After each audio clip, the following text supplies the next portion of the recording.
నమస్తే మధుసూదన్ రెడ్డి గారు. నమస్తే అంజీ గారు. త్రివిధ దళాలకి మోడీ గారు ఫ్రీ హ్యాండ్ ఇచ్చేశారు. హ్మ్. సో ఇప్పుడు ఈ యుద్ధం వల్ల 2 దేశాలు నష్టపోయినట్టే అనుకోవాలి కదా? 2 దేశాలు నష్టపోవటం గాదు గానీ, హ్మ్. సమస్యకు ఒక పరిష్కారం దిశగా వస్తదా అండి పరిష్కారం? ఎన్నో రాదు. యుద్ధాలు జరిగినాయి కదా? రాదు, రావణ కష్టం. హ్మ్. ఎందుకని చెప్తున్నానంటే, అమెరికా వోడు, బ్రిటన్ వోడు పాకిస్తాన్ అనే దాన్ని పావుగా వాడుకొని, ఈ పక్క అన్రెస్ట్, శాంతి లేకుండా వాడు ఆయుధ వ్యాపారం కోసం ఈ మన గల్ఫ్ కంట్రీస్‌లో గానీ, మన ఆసియా ఖండంలో గానీ, వాడు ఆయుధ వ్యాపారం కోసం సృష్టించినటువంటి ఎంగిలి మతిలకి ఆశపడి పాకిస్తాను, వాళ్ళిచ్చే డబ్బులకి, వాళ్ళిచ్చే ఆయుధాలకి ఆశపడి, అమెరికా ఎకనామీ అంతా కూడా డిఫెన్స్ ఎక్విప్‌మెంట్ మీద ఆధారపడి ఉంది. తర్వాత రెండోది టెక్నాలజీ. సో, దాన్ని వాళ్ళే పెంచి పోషించి, ఇది పాంబు అంటే పాలుకి పాము పోసి పెంచుతారు అలా పెంచి, అన్రెస్ట్ సృష్టించి, తద్వారా ఆయుధ వ్యాపారం చేసుకొని వాడి ఎకనామీని పెంచుకోవాలన్న వాడి ప్లాన్లో నిన్న చైనా లేదా దీంట్లో? చైనాకి సంబంధం దీంట్లో ఈఎన్ అంటే యునైటెడ్ నేషన్లో జవహర్లాల్ నెహ్రూ గారు చేసిన తప్పు. ఆ రోజు మనం ఒకటి గుర్తుపెట్టుకోవాలి అంజీ గారు, పార్టీషన్ ఆఫ్ ఇండియా మర్చిపోయారు అందరూ. పార్టీషన్ ఆఫ్ ఇండియా అని కానీ బాగా చదివితే మనకి దాన్ని చదవకుండా పార్టీషన్ ఆఫ్ ఇండియాని మనం ఈ అరాచకత్వాన్ని చెప్పుకోలేం. సో పార్టీషన్ ఆఫ్ ఇండియా చేసినప్పుడు బ్రిటన్ పార్లమెంట్లో 10 నుంచి 12 లక్షల మంది భరతమాత కన్న బిడ్డలు చనిపోయారు. ఎందుకు చనిపోయారు? మత ఉన్మాదంతో చనిపోయారు. పాకిస్తాన్లో ఉన్నటువంటి సింధు ప్రావిన్స్లో ఉన్నటువంటి సింధు నది పరివాహ ప్రాంతం లెఫ్ట్ సైడ్ రైట్ సైడ్ ఉన్నటువంటి వాళ్ళని కోత కోసి 12 లక్షల మందిని చంపేసినటువంటి దాన్ని మనం స్వతంత్రం అనుకుంటున్నాం. బోస్ ఆర్గనైజేషన్ మొట్టమొదటి నుంచి చెప్తుంది, అది స్వతంత్రం కాదురా, నెత్తురు కూడురా అని చెప్తున్నాం మేము. అటువంటి పార్టీషన్ ఆఫ్ ఇండియాకి ఒప్పుకున్నటువంటి మన వాళ్ళు ఈ బ్రిటిష్ కుక్కలు పోతా ఒక రావణ కష్టాన్ని సృష్టించిపోయారు. పోనీ కాశ్మీర్కి సంబంధించినటువంటి రాజా హరిసింగ్ డోంగ్రీ డైనెస్టీకి సంబంధించినటువంటి మొట్టమొదట పటేల్ గారు అడిగినప్పుడు భారత డొమైన్లో విలీనంగా చేస్తుంటే ఈ దౌర్భాగ్య పరిస్థితి ఉండేది కాదు. వాడు నిరంకుశత్వంగా ఏదో అనుకున్నాడు, సరేలే పోనీ అని మనోళ్ళు కూడా వదిలేస్తే వాడు భూమి ఆక్రమించుకుంటా, చైనా వాడు కొంత, ఈ పాకిస్తాన్ వాడు కొంత, ఆకుల్లో ఉన్నట్టు నవ్వులుకుంటా వస్తున్నా అంటే ఇంకా ప్రాణభయంతో నన్ను చంపేస్తారు వీళ్ళు, నన్ను బతకనీరు మతోన్మాదులు.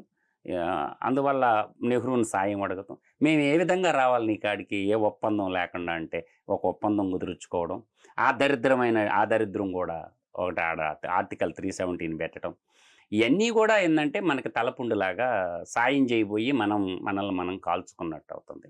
ఇవాళ చుట్టుముట్టు శత్రువులు అయిపోతారు.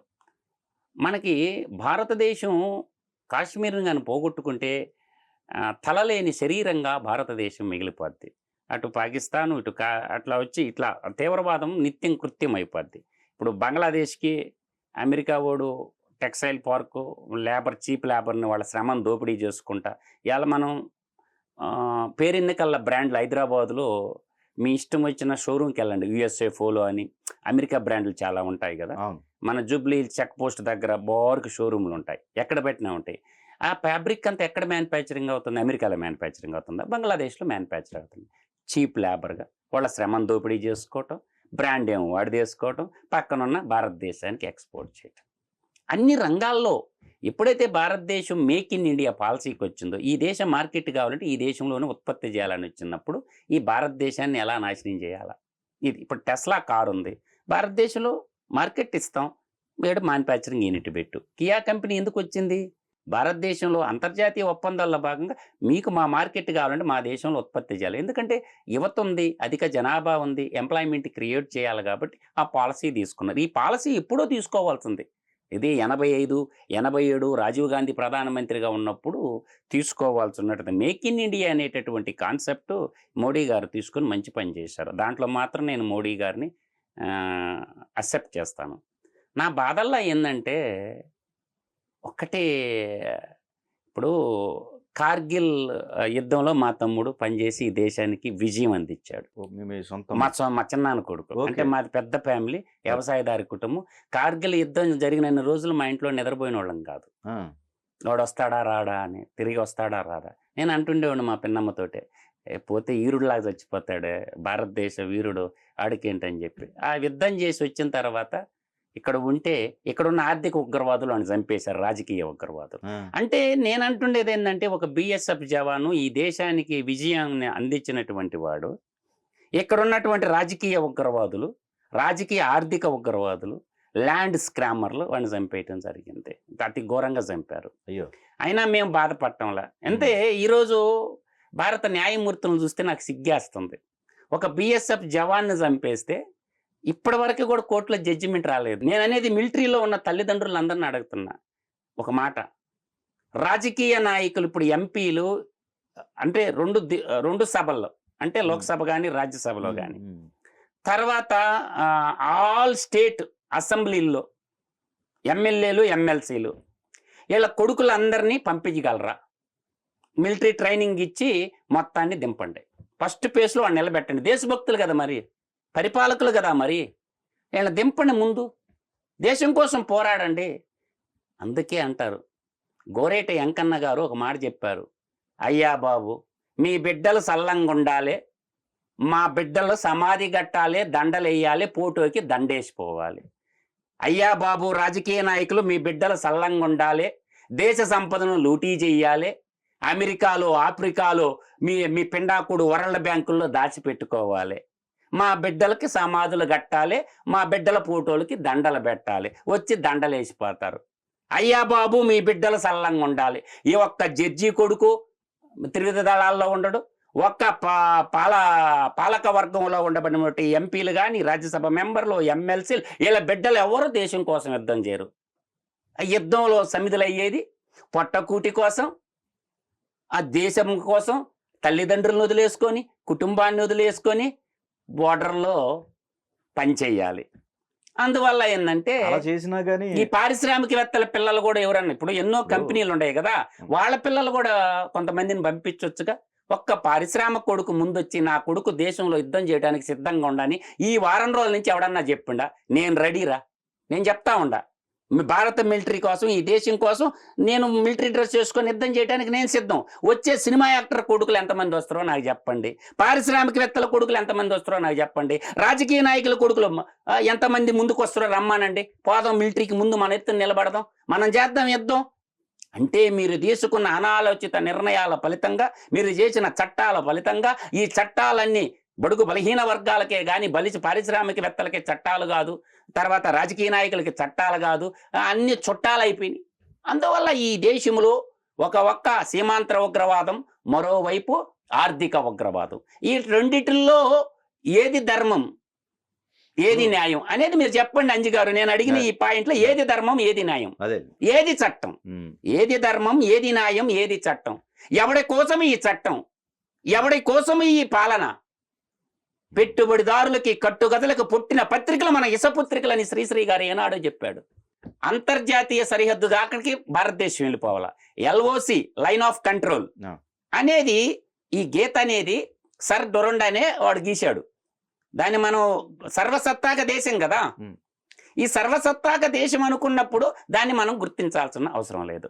తర్వాత ఎల్ఏసి ఉండే లైన్ ఆఫ్ యాక్చువల్ కంట్రోల్, అది చైనాకి భారతదేశానికి మధ్య ఉంటుంది. ఇది ఏంటి పెద్ద మనుషుల ఒప్పందం లాంటిది, శ్రీబాగు ఒప్పందం లాంటిది, అంతేగాని దానికి ఏం చట్టబద్ధత లేదు.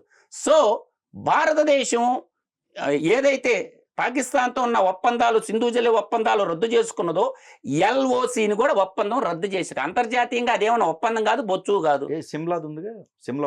ఏం పనికిరావు. అది కూడా మనం చేసుకున్నది ఇరు దేశాలు, మనకి సార్వభౌమాధికారం ఉంది భారతదేశానికి. కాబట్టి ఎత్తిపారేయండి, ఎల్ఏసిని మేము గుర్తించడం లేదు, మా ఎల్ఓసిని మేము గుర్తించడం లేదు.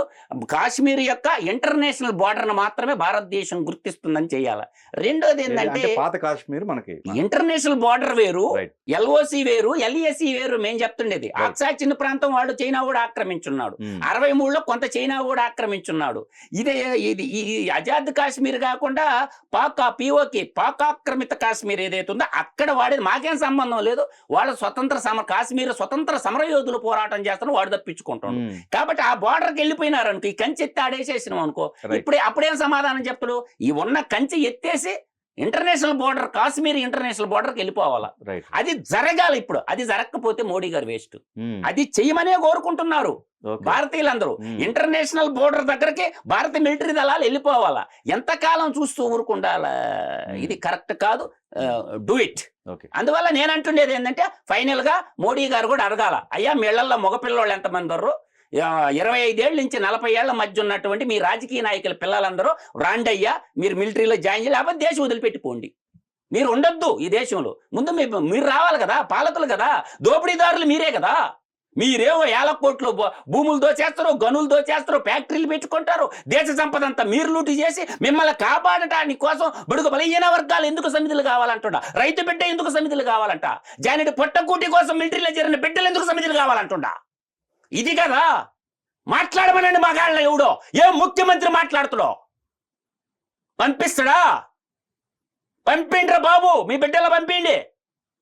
అంటే జానెడు పొట్టకూటి కోసము, ఈ దేశంలో బతకడం కోసము మిలిటరీలో జాయిన్ అయితే రైతుల బిడ్డలు, బడుగు బలహీన వర్గాలు మీకోసం బలవ్వాలా? మీ పిల్లలేమో చల్లంగా ఉండాలా? ఇక్కడ సంపదలు లూటీ చేసి అమెరికాలో, బ్రిటన్లో దాచిపెట్టుకొని, లండన్లో ప్యాలెస్లు కట్టుకొని మీరేమో చల్లంగా ఉండాలా? స్టాక్ మార్కెట్లో షేర్లు కొనుక్కొని మీరేమో చల్లంగా ఉండాలా? మా బిడ్డలకేమో సమాధులు కట్టాలా, మా పోటోళ్ళకేమో దండలు వేయాలా? అందువల్ల ఏంటంటే భారతీయులు కూడా ఈ కోణంలో ఆలోచించమని చెప్తున్నాను. ఒక దేశభక్తుడిగా చెప్తున్నాను ఈ మాట. అందువల్ల ఇప్పుడు ఒకటే మాట చెప్తాను. ఈరోజు నేను అంటున్నా, అంజి గారు కేసీఆర్ కొడుకుండు కేటీఆర్ యుద్ధం చేస్తాడా? హరీష్ రావు వచ్చి యుద్ధం చేస్తాడా? చంద్రబాబు నాయుడు కొడుకు లోకేష్ వచ్చి యుద్ధం చేస్తాడా? డిఎంకే స్టాలిన్ కొడుకు వచ్చే యుద్ధానికి సిద్ధమా? చెప్పానండి. ఏం జగన్ రెడ్డి వయసులోనే ఉన్నాడు కదా, యుద్ధం చేస్తాడా? రాష్ట్ర పరిపాలన కావాలా, రాష్ట్ర ముఖ్యమంత్రి కావాలా, యుద్ధం చేస్తావా? అందరు సైనికులు అనేది ఆ విషయం వచ్చినప్పుడు అందరు సైనికులు అవుతారు. ఒక్కడు రాడంజీ, నేను ఛాలెంజ్ చేసి చెప్తాను, ఒక్కడు రాడు. ఇతర దేశాలకైనా పారిపోతారు కానీ ఆ సమయం వచ్చినప్పుడు ఒక్కడు రాడు. మేమేనా బలి కావాలా? కానీ ఇక్కడ మీరు అంతరంగా అంటే లోపల ఇంటర్నల్ గా కూడా చాలా లొసుకులు ఉన్నాయి. అసలు ఈ లొసుకులు మార్చుకోకుండా అక్కడికి వెళ్ళిపోయి చనిపోవటం ఏంటని చెప్పేసి అంటున్నారు. ఇక్కడ లొసుకులు అంటే చట్టాలకు సంబంధించి, ఇక్కడ చట్టాలకు సంబంధించి భారత న్యాయ వ్యవస్థ పనిచేయటం లేదు అంజి గారు. భారత న్యాయ వ్యవస్థ ఈ దేశంలో పనిచేయటం లేదు. భారత న్యాయ వ్యవస్థ రాజకీయ నాయకులకి, పారిశ్రామికవేత్తలకు ఒక విధంగా ఉంది, బడుగు బలహీన వర్గాలకు ఒక విధంగా ఉంది. ఈ దేశంలో పోలీసు వ్యవస్థ కూడా మా రాజకీయ నాయకులకు ఒక విధంగా, పారిశ్రామికవేత్తలకు ఒక విధంగా, సినిమా హీరోలకు ఒక విధంగా పనిచేస్తుంది. చట్టాలన్నీ కూడా ఎవడకు చుట్టాలు అవుతుండయి. ఇది కదా నేను అంటుండే పాయింట్. కానీ ఇక్కడ ఒకటి మధు గారు, ఆ సిచ్యువేషన్ వచ్చినప్పుడు ప్రతి ఒక్క భారతీయులు మన ఉనికి ప్రశ్నార్థకమైనప్పుడు ప్రతి ఒక్కళ్ళం ముందడికి వేస్తాం. ఒక్కడు రాడంటుండ కదా, స్టాలిన్ కొడుకుని రమ్మంటున్నాం, నేను రెడీ. ఇప్పుడు ఈ రోజు ఆంధ్రప్రదేశ్ ముఖ్యమంత్రి చంద్రబాబు నాయుడు కూడా ఉన్నాడు కదా, రమ్మను యుద్ధం చేద్దాం పోయి. అవునండి. ఇప్పుడు ఇప్పుడు మరి యుద్ధం చేస్తున్న కింద లెక్క. ముందు అగ్రిమెంట్ ఇవ్వయ్యా, నేను వస్తాను, భారతదేశానికి అవసరమైనప్పుడు నేను యుద్ధ రంగానికి వస్తానని ఒక ప్రమాణ పత్రం ఇవ్వమని అడుగుతుండా. నేను ఒక ప్రమాణ పత్రం రాసిండి మీ సినిమా హీరోలు కొడుకులందరూ. అయితే ఇక్కడ మీ ఆవేశంలో ఒక చిన్నది, ఇప్పుడు ఇక్కడ ఇంటర్నల్ గా లోపల మనం కొన్ని వార్తలు చూసినట్టయితే అసలు ఎప్పటి నుంచో ఉన్న వాళ్ళు ఉన్నారు, ఏది వలసలుగా వచ్చి, అది లక్షలలో ఇప్పుడు కౌంట్ అవుతుంది, లక్షల్లో కౌంట్ అవుతుంది. ఇది తప్పిదం కాదా? ఇది ఇంటర్నల్ సెక్యూరిటీగా అన్ని రాష్ట్ర ముఖ్యమంత్రులు మన సొంత వాళ్ళే, మన దేశ ద్రోహులు. తెలియదండి, ఎస్పీలకు తెలియదా, డీజీపీలకు తెలియదా, క్వార్టర్ చర్చ్ బెటరా, ఈడు ఎవడు భారతీయుడా, ఎక్కడి నుంచి వచ్చినాడు, నిరంతర నిఘా ఉండాలి కదా. స్థానికంగా మండలానికి ఒక పోలీస్ స్టేషన్ ఉంటది కదా. ఏమండి, ఇప్పుడు కమ్యూనిటీ ఇప్పుడు అతను ముస్లిము ఇతను ముస్లిము అట్లా జరుగుతున్న దీంట్లో తప్పు. ఆ. ఎందుకంటే శ్రమ దోపిడి, వాళ్ళు ఏదో వచ్చారు వాళ్ళ చేత ఫ్రీగా చేపించుకుందాం, సస్తే సస్తాడు, బతికితే బతుకుతాడు, వాడి చేత శ్రమ దోపిడి. కమ్యూనిటీ గురించి కాదు ఇది జరుగుతున్నది అన్నమాట. వాడు బతుకు తెరువు కోసం వస్తాడు, బతుకు తెరువు కోసం వచ్చినప్పుడు వాడిని దోచుకుంటారు, దొరికితే దొంగ, దొరకకపోతే దొర. అందువల్ల నేనంటుండేది ఏంటంటే ఇప్పటికన్నా యారండి, ఇప్పటికన్నా యారండి, తప్పే ఉంది. క్వార్టర్ చర్చి పెట్టండి, ఇల్లు తిరగండి, అందరికాడ అఫిడవిట్లు తీసుకోండి. ఈ ఆధార్ కార్డులు ఎవరు మారుస్తారు? ఆధార్ కార్డులు వచ్చే ఐడి కార్డులు ఎవరు ఇచ్చారంటే ప్రభుత్వాలు తప్పే కదా. ఏ చెప్పు తీసుకొని కొట్టాలా? రాష్ట్ర పరిపాలకులను ఏ చెప్పు తీసుకొని కొట్టమంటాలా? వాళ్ళకి ఆధార్ కార్డులు వచ్చినాయి అంటే ఏ చెప్పు తీసుకొని కొట్టాలా నాకు చెప్పండి. ఓటర్ ఐడి ఉంది. ఆ ఓటర్ ఐడీలు ఎలా వచ్చినాయి? ఆ గవర్నమెంట్ అఫీషియల్స్ చేసినాయి కదా. ముందు వాళ్ళని పట్టుకొని అరెస్ట్ చేయండి. ఆ ఓటర్ ఐడీలు ఇచ్చిన వాళ్ళని దాని మీద సంతకాలు పెట్టిన అధికారులు ఉంటారు కదా, గజెట్ అధికారులు. గజెట్ సిగ్నేచర్ లేకుండా నీకు వస్తుందా? ఆ గజెటెడ్ ఆఫీసర్లు అరెస్ట్ చేయండి దేశద్రోహం కింద. ఎవరు కాదన్నారు మిమ్మల్ని? ఆ సంతకాలు పెట్టిన ఆఫీసర్లకు తెలియకుండా సంతకాలు పెట్టినారా?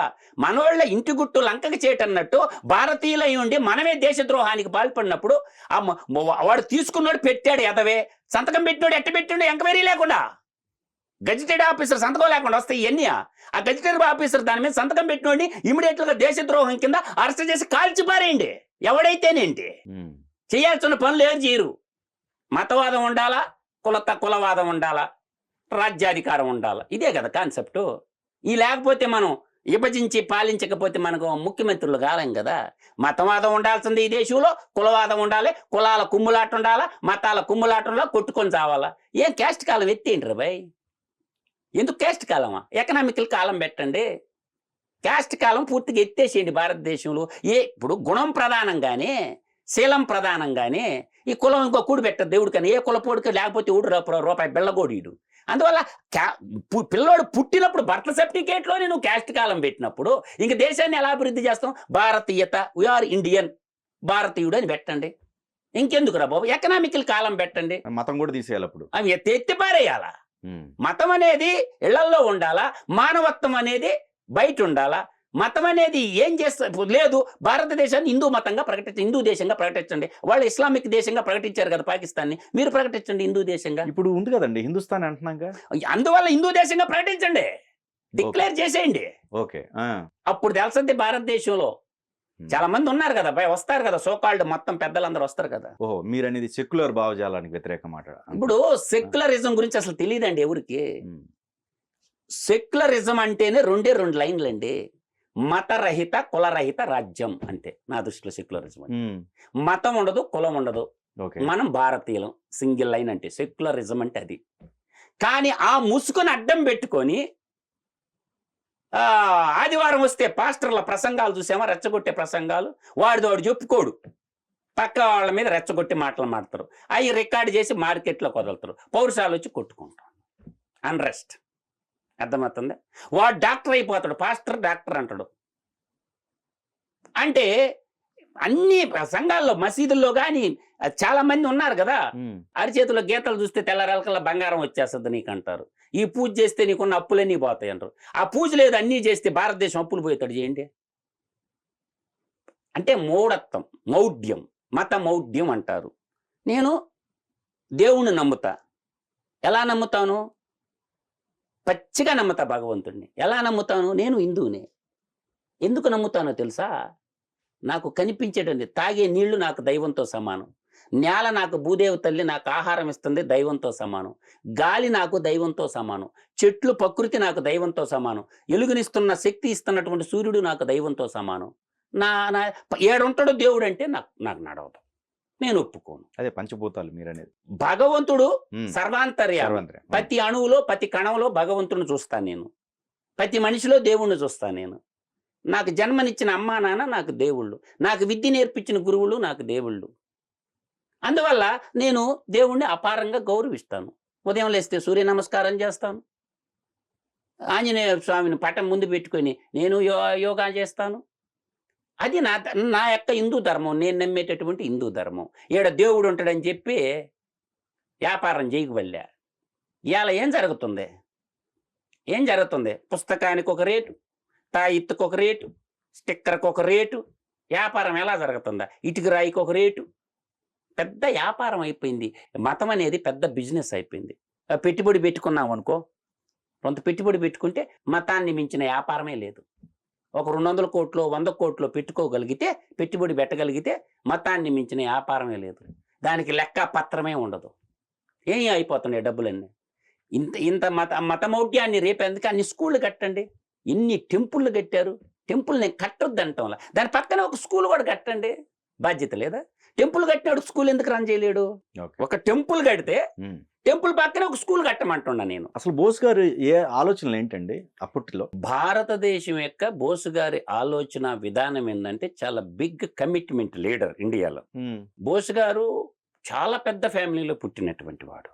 ఒడిశాలో కటక్ రీజన్లో పుట్టాడు ఆయన. బాగా చదువుకున్నాడు. చదువుకున్న తర్వాత ఆయన వాళ్ళ నాన్న పట్టుదలతో నువ్వు దేశభక్తి ఫుల్గా ఉందరా నీకు, చదివిన తర్వాత ఏదన్నా చేయమన్నాడు. సరే కష్టపడి చదువుకున్నాడు. కలకత్తాకు పోయినాడు, చదువుకున్నాడు. లండన్ పోయినాడు, చదువుకున్నాడు. ఐసీఎస్ అనేవాళ్ళు అంటే మనం ఇప్పుడు ఐఏఎస్ అంటాం కదా, మనం ఇండియన్ అడ్మినిస్ట్రేషన్ సర్వీసు, అర్థమైందా? ఇండియన్ అడ్మినిస్ట్రేషన్ సర్వీస్ ఉంది కదా, అట్లా అప్పట్లో ఐసీఎస్ పెట్టేవాళ్ళు మన బ్రిటిష్ ఇండియాలో అంతర్భాగంగా. ఇండియన్ సివిల్ సర్వీస్ కింద దాంట్లో 4th ర్యాంకర్ బోస్ గారు. దాంట్లో జాబ్ కూడా వచ్చినా కూడా దేశ స్వతంత్రం కోసము తృణప్రాయంగా వదిలేసి బోస్ గారు వాళ్ళ గురువు గారైన చిత్తరంజన్ దాస్ గారి శిష్యరేఖంలో పెరిగినాడు. కాంగ్రెస్ పార్టీలోనే గాంధీకి ప్రతిసారి ఎదురు తిరిగి మాట్లాడేవాడు. ఉన్నత విద్యాధికుడు కదా. అందువల్ల ఏంటంటే ఎప్పుడైనా సరే ఏ పొలిటికల్ పార్టీలోనైనా మీరు బాగా గుర్తుపెట్టుకోండి, కింద బూత్ స్థాయి కార్యకర్త కానించి పై స్థాయి కార్యకర్త దాకా ఎంతోమంది మేధావులు ఉంటారు. కానీ భజన ఎవరికి చేస్తారు? పార్టీ అధ్యక్షుడికి, పార్టీ అధ్యక్షుడి కొడుక్కి భజన చేస్తారు. ఇంకా మిగతా వాళ్ళు తెలివిమంతులు కాదు. వాడు కొడుకే తెలివిమంతుడు అన్నట్టు బిల్డప్లు ఇస్తారనమాట. వాడిని మించిన తెలివి పౌరులు ఉంటారు కానీ గుర్తింపు ఉండదు. చివరికి ఏందే వాడు సమిధ అయిపోతాడు, ఏదో ఒక రోజు ఆహుతి అయిపోతాడు వాడు, అంతే తప్ప వాడిని రానియరు. అట్లా బోసు గారు కూడా కాంగ్రెస్ పార్టీలో, అప్పుడు జాతీయోద్యమ కాంగ్రెస్, ఇప్పుడుండే కాంగ్రెస్ పార్టీ కాదు, ఫ్రీడంలో ఉన్న కాంగ్రెస్ పార్టీ వేరు, ఈ కాంగ్రెస్ పార్టీ వేరు. ఇప్పుడున్నది 96లో పుట్టిన కాంగ్రెస్ పార్టీ. ఇప్పుడు ఉన్న కాంగ్రెస్ పార్టీ 1996లో పుట్టిన కాంగ్రెస్ పార్టీ. దానికి జాతీయోద్యమ కాంగ్రెస్ కి దీనికి ఏం సంబంధం లేదు. ఇది నెహ్రూ గారి ఫ్యామిలీ అనుకోవచ్చు. ఈ నెహ్రూ ఫ్యామిలీ పార్టీ కూడా కాదు ఇది. 96 అంటున్నారు కదా. 96 పార్టీ. 85లో పుట్టిన దాదాబాయి నౌరోజీ పార్టీ మొట్టమొదటి అధ్యక్షుడు. ఆయన పేరు ఎవరు చెప్పరు మీకు. బాల గంగాధర్ తిలక్ పేరు ఏడ వినిపించదు. బోసు గారు 2 సార్లు ఆ పార్టీకి జాతీయ అధ్యక్షుడిగా బొడ్డుగో సీడే పేరు పెట్టినట్టు 2 సార్లు జాతీయ అధ్యక్షుడు. 37లో 38లో బోసు గారు ఏది కాంగ్రెస్ పార్టీకి నడిపించాడు 2 సార్లు. వీళ్ళ సిద్ధాంతం నచ్చకే, బోసు గారికి నచ్చకే ఆయన సొంతంగా బయటికి వెళ్ళిపోయి ఆయన తప్పించుకొని శుభ్రంగా రష్యా మీదుగా మొత్తం దేశీ ఆయన గవర్నమెంట్నే ఏర్పాటు చేశాడు బోసు గారు. జర్మనీ పోయి హిట్లర్కి పోయిండు, జపాన్ వచ్చాడు. జపాన్ కానీ ఓడిపోకుండా ఉంటే బోసు గారు అప్పటికే అండమాన్ వచ్చేసాడు. బోసు గారు గవర్నమెంట్ ఏర్పాటు చేశారు. బోసు గారు కరెన్సీ పెట్టాడు. ఆ కరెన్సీని 14 దేశాలు గుర్తించినాయి. మొత్తం ఉన్నాయి. బోసు గారి కరెన్సీ మొత్తం ఉంది. దాంట్లో మొట్టమొదటి ప్రైమ్ మినిస్టర్ ఆఫ్ ఇండియాగా బోసు గారే. మనం పుస్తకాల్లో చదువుకున్నది మొట్టమొదటి ప్రైమ్ మినిస్టర్ మోతీలాల్ నెహ్రూ కొడుకు జవహర్లాల్ నెహ్రూ అని చదువుకుంటాం. ఈ దేశానికి మొట్టమొదటి ప్రైమ్ మినిస్టర్ ఎవరంటే బోసు గారే మా దృష్టిలో. చివరికి ఆ బోసు గారు పత్రాలు కేంద్ర హోంశాఖలో ఉంటే 77 ఏళ్ల స్వతంత్రంలో పత్రాలు బయట పెట్టే ధైర్యం కూడా ఏ ప్రధానమంత్రికి లేదు, ఏ హోంమంత్రికి లేదు. ఇప్పుడు బోసు గారు స్వచ్ఛమైన పత్రాలు ఉన్నాయి కదా. మేము మొన్న చెలో ఢిల్లీకి పోయినప్పుడు కూడా అడిగాం, అమిత్ షా గారు మా పత్రాలు మాకు ఇచ్చేయండి, బోసు గారి పత్రాలు బయట పెట్టమని అంటున్నాం. ఎందుకు దాపెట్టుకున్నారు? ఎందుకంటే అప్పుడు ఏంటంటే బోస్ సైన్యంలో ఒక ఆయన ఉండేవాడు, అబిద్ హసన్ సఫ్రాని, పేరు గుర్తుపెట్టుకోండి. అబిద్ హసన్ సఫ్రాని. ఆయన ఐఎన్ఏలో ఉన్నాడు, ఇండియన్ నేషనల్ ఆర్మీలో ఉన్నాడు, ఆజాద్ హింద్ ఆర్మీలో ఉన్నాడు. స్వతంత్రం వచ్చిన తర్వాత వాళ్ళు ఏంటంటే ట్రావెల్ చేసుకుంటా మనకి ఇటు హైదరాబాద్ మన భారతదేశంకు ఇంపాలకు వచ్చేటప్పుడు ఏంటంటే ఈ క్లైమేట్ పనిచేయక బోస్ సైన్యము క్లైమేట్ని అంచనా వేయటంలో అప్పుడు మిస్టేక్ జరిగింది బోసు గారిది. క్లైమేట్ అంచనా వరదలు ఎక్కువ రావడం, లేకపోతే ఆ 50,000 మంది సైన్యం కానీ వచ్చుంటే ఈ దేశానికి బోసు గారిని దడుచుకొని స్వాతంత్రం వచ్చింది. కానీ గాంధీని చూసి ఏం స్వాతంత్రం ఇలా, బోసు దెబ్బ తట్టుకోలేక స్వతంత్రం వచ్చింది ఈ దేశానికి. 50,000 మంది సైన్యం. ఇంకో మాట చెప్పమంటావా, ఇవాళ అహింసతో కాదా వచ్చింది? కాహా ఈ ఉమ్, బోసు గారి దెబ్బ బ్రిటిష్ వాడు భయపడింది అంతే తప్ప వాళ్ళే చెప్తారు బోసును చూసి ఇచ్చాం స్వాతంత్రం అని. సుభాష్ చంద్రబోస్ను చూసి ఇచ్చాం స్వాతంత్రం అని అంటారు కానీ ఇవన్నీ ఏంటంటే కట్టుకథలు రాసి పెట్టారంతే మనం చదువుకున్నాము. బోసు గారు ఒక 50,000 మందిని జర్మనీకి చిక్కారు సైన్యం మనోళ్ళు. అప్పట్లో 3 రకాల వాదన ఉండేది గుర్తుపెట్టుకోండి అంజి గారు. 3 రకాల వాదన. ఒకటొచ్చి సిక్కులు 2 సైనికులు ఎదురు పెడితే సంత్ శ్రీ ఆకాల్ అనుకునేవాళ్ళు. ఉమ్, హిందూ సైనికులు కానీ ఇద్దరు కానీ ఎదురు పడితే రామ్ రామ్ అనుకునేవాళ్ళు. గుర్తుపెట్టుకోండి మీరు బాగా. ముస్లిం సైనికులు ఒక ఇద్దరు ఎదురు పడితే సలామాలేకం అనుకునేవాళ్ళు. ఇది బోసు గారికి నచ్చలా. ఏం చేయాలా? ఉం? అసలు మనం అంతా భారతీయులం కదా. ఇదేంది సిక్కులేమో సంత శ్రీ ఆకాల్ అంటాడు, ఈడేం రామ్ రామ్ అంటాడు, వారేమో సలాం లేక నచ్చకపోతే మన హైదరాబాదీ అబిద్ హసన్ సఫ్రాని ఆయన బీటెక్ చదువుకోవటానికి హైదరాబాద్ నుంచి ఆ రోజుల్లో బెర్లిన్ పోయాడు. అర్థమవుతుందా? బెర్లిన్ పోయి అక్కడ బోసు గారి ప్రసంగాలని ఉచ్చేదితుడయ్యి ఐఎన్ఏలో జాయిన్ అయ్యాడు. 2 సంవత్సరాలు బీటెక్ మెకానికల్ ఇంజనీరింగ్ చేసిన తర్వాత ఆటోమొబైల్ ఇంజనీరింగ్ ఆయన ఏం చేసిందంటే బోసు గారి టీంలో జాయిన్ అయిపోయాడు. ఈ సైనికులకు శిక్షణ ఇస్తున్నప్పుడు బోసు గారు అడిగారు, ఇది కాదు కావాల్సింది, మనమంతా ఒక్కటి, వీఆర్ ఇండియన్, భరతమాత కన్నా ముద్దు బిడ్డలం మనం, ఏదైనా ఒకే ఒక పదం ఉండాలా అన్న కాకున్నప్పుడు అందరు సలహాలు ఇచ్చినప్పుడు ఈ అబ్బాయి సలహా ఇచ్చిండు. సార్ జై హింద్ అని రాసి ఇచ్చాడు. జై అంటే విజయం, హిమ్ అంటే హిమాలయ పర్వతం, దద్ అంటే దక్షిణ పదం దాకా, ఉమ్. అంటే విజయం చేకూర్చు తల్లి అని అర్థం. జై హింద్ అంటే అది అర్థం. మరి దీని హిమము మంచు కొండల కాడి నుంచి దక్షిణ పదం వరకు ఉండే భూభాగానికి విజయం చేకూర్చు తల్లి. అందుకని ఒకరోజు ఒక సందర్భంలో బోసు గారు మిలిటరీ ట్రైనింగ్లో జై హింద్ అంటాడు. అది కంటిన్యూ అయిపోయింది అనమాట, జై హింద్ అనే పదం. ఆ రోజు మిలిటరీలో లేడీస్ కూడా ఉన్నారు, మీరు బాగా గుర్తుపెట్టుకోండి. రాణి ఝాన్సీ రెజిమెంట్ అని, ఎవరు ఆమె? కెప్టెన్ లక్ష్మీ సహేగల్. ఆ రోజుల్లోనే మిలిటరీలో ఆడవాళ్ళని పెట్టారు బోసు గారు. ఓకే.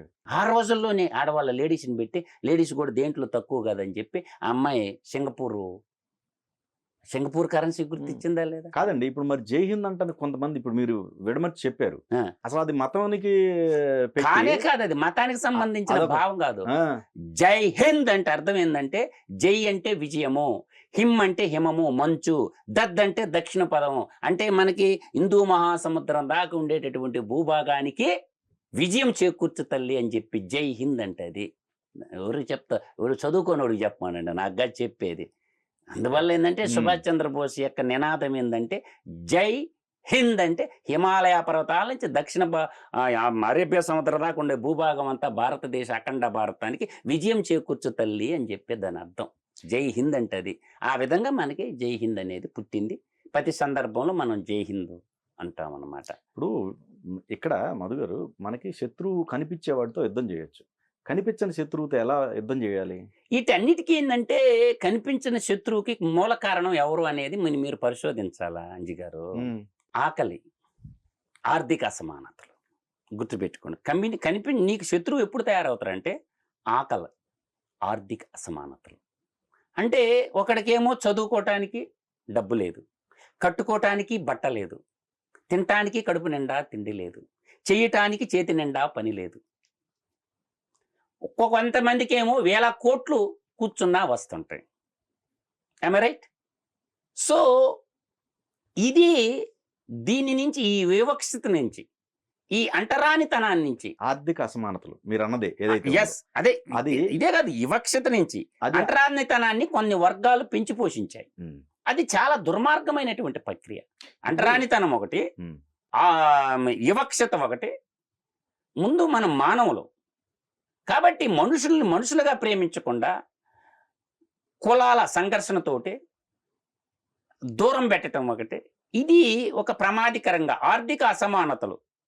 ఈ ప్రధానంగా వీటన్నిటికీ కారణం ఏంటంటే అప్పుడు ఉన్నటువంటి స్వతంత్రం వచ్చిన తర్వాత భారత పార్లమెంట్లో సుందరయ్య గారు ఒక విజ్ఞప్తి చేశాడు.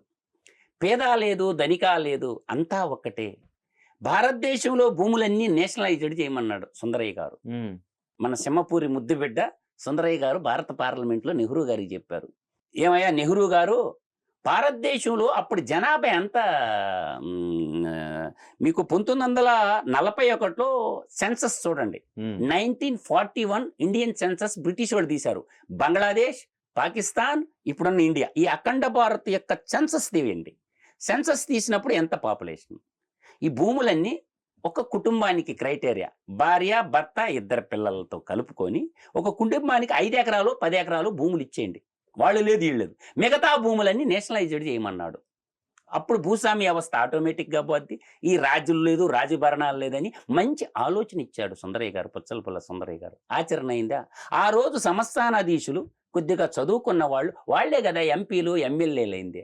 ఏదో ఆ రిజర్వేషన్ ఉండబట్టి కొంతమంది బహుజనులు దళితులు పార్లమెంటేరియన్లుగా పోగలిగినారు, చట్టసభలకు పోగలిగినారు. ఆ రిజర్వేషన్ లేకపోతే వాళ్ళు కూడా పోయేవాళ్ళు కాదు. కాబట్టి ఏంటంటే ఈ సంస్థానాధీశులకు ఇది నచ్చల. ఆ రోజు చేయాల్సిన పని అది. భారత పార్లమెంటు భూమంతా నేషనలైజ్డ్ చేసేసి కుటుంబానికి భార్య భర్త 2 పిల్లలకి 5 ఎకరాలు 10 ఎకరాలు ఇస్తే అందరూ ఈక్వాలిటీ వచ్చేసేది, సమాన న్యాయం జరిగేది. కానీ అది చేయకపోవడం వల్ల మన పాలక వర్గం చేసినటువంటి బ్లండర్ మిస్టేక్ అది. భారతదేశంలో ఉన్న ఆల్ ప్రాపర్టీస్ నేషనలైజ్డ్ కానీ చేసి కానీ ఉంటే అందరికీ తలా 5 ఎకరాలు 10 ఎకరాలు కానీ ఇచ్చేసి అంటే ఈ భూస్వామ్య పోరాటాలు వచ్చేవి కాదు, భూస్వామ్యుల మీద నక్సలిజం పుట్టేది కాదు, మాయోయిజం పుట్టేది కాదు. అందువల్ల ఏంటంటే మనం ఇవన్నీ అర్థం చేసుకోవటం, లోతుగా స్టడీ చేయటం, ఇప్పటికైనా కనువిప్పు కలిగించుకొని భారతదేశాన్ని పరిరక్షించుకోవాల్సిన. మీరు ఒక్కడు గుర్తుపెట్టుకోండి, దేశం ఉంటేనే మనం ఉంటాం, దేశం లేకపోతే మనకు ఉండదు.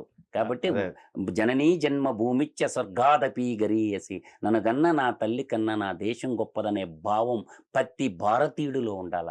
మతం అనేది పక్కన పెట్టండి, కులాన్ని పక్కన పెట్టండి, ముందు నేను భారతీయుణ్ణి అనే భావం, సంకల్పం అనేది ప్రతి ఒక్క వ్యక్తి మైండ్లో ఉండాలి. ఆ భావం ఎవరి దగ్గర ఉండాలా? శ్మశానంలో కాపలాగాసే కాటి కాపరిని మొదలుకొని మొదలుకొని దేశాన్ని మొదటి పౌరులైన రాష్ట్రపతి దాకా ఒకే భావన ఉండాలి.